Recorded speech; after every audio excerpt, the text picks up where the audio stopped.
Jirra jirtu fayyaa keessan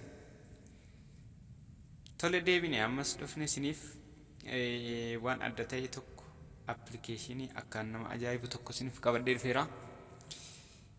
Innis firee intarneetiidha. Intarneetii bilaashaatti jechuudha kan isin fayyadu.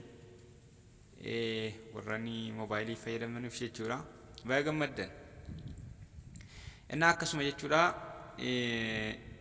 Plaastorii keessan irra seenuudhaan Tachiyoon VPN jettanii barreessitu.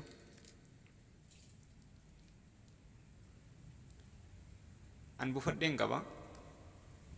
Asuma seenuu isin agarsiisaa jechuudha. Homaayyuu dhibaan qabu akkatti fayyadamasaa baay'ee laafaadha. Asira seenuudhaan HTTP kan jedhudha keessu. Ergaa achirra keessanii hin baatu jechuudha asiitii. Bakka kanaa baatanii asirra seentanii asirra seenuudhaan alaabaa isin irratti godhatan isin agarsiisa. Location isaa jechuudha. United States kan jedhudha keessan achirra kaa'uudhaan of bakka jedhu kanan tuqxu jechuudha kallattumatti.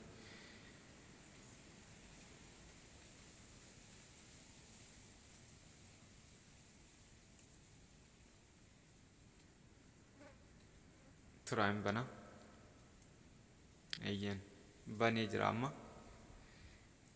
akkasitti haala kanaan irratti banattanii gadaba tokko malee waan barbaadan fayyadamuu dandeessu jechuudha.